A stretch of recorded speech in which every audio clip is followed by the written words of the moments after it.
नमो भगवते वासुदेवाय। श्रीमद्वाल्मीकिरामायणं किष्किन्धाकाण्डं षष्ठः सर्गः।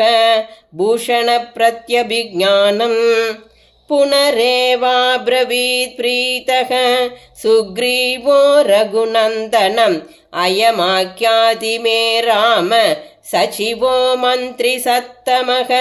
हनुमान् यन्निमित्तं त्वं निर्जनं वनमागतः लक्ष्मणेन सह भ्रात्रा वसतश्च वने तव रक्षसापहृता भार्या मैथिली जनकात्मजा त्वया वियुक्ता रुदति लक्ष्मणेन च धीमताम् अन्तरप्रेप्सुना तेन हत्वा गृत्रं जटायुषम् भार्या वियोगजं दुःखम् अचिरात् त्वं विमोक्ष्यसे।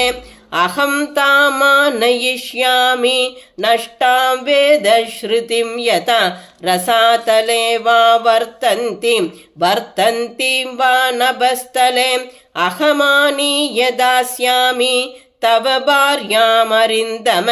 इदं तथ्यं मम वचः त्वम् अवेहि च राघव न शक्या सा जरयितुम् अपि सेन्द्रैः सुरासुरैः तव भार्या महाबाहो भक्ष्यं विषकृतं यथा त्यज शोकं महाबाहो तां कान्तामानयामि ते अनुमानात् तु जानामि मैथिली सा न संशयः ह्रियमाणा मया दृष्टा रक्षसा क्रूरकर्मणा क्रोशन्ती राम रामेति लक्ष्मणेति च विस्वरं स्फुरन्ती रावणस्याङ्के पन्नगेन्द्रवधूर्यता आत्मना पञ्चमं मां हि दृष्ट्वा शैलतटे स्थितम् उत्तरीयं तया त्यक्तं शुभान्याभरणानि च तान्यस्माभिर्गृहीतानि निहितानि च राघव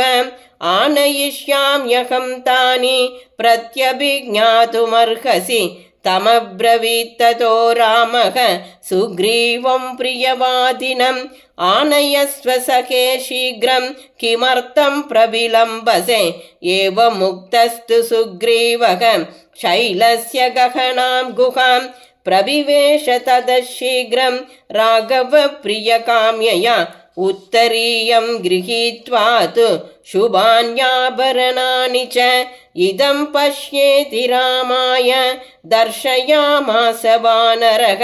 ततो गृहीत्वा तद्वासः शुभान्याभरणानि च अभवद्बाष्पसमृद्धः निहारेणेव चन्द्रमाः सीता स्नेहप्रवृत्तेन स तु बाष्पेन दूषितः हा प्रियेति रुदन् धैर्यम् उत्सृज्य न्यपतक्षितं हृदि कृत्वा तु बहुशः तमलङ्कारमुत्तमम् निशश्वासभृशं सर्पः बिलस्तैव रोषितः अविच्छिन्नाश्रुवेगस्तु सौमित्रिं वीक्ष्य पार्श्वतः परिदेवयितुं दीनं रामः समुपचक्रमे पश्य लक्ष्मण वैदेह्या संत्यक्तं ह्रियमाणया उत्तरीयमिदं भूमं शरीरात् भूषणानि च शात्वलिन्यां ध्रुवं भूम्यां सीतया ह्रियमाणया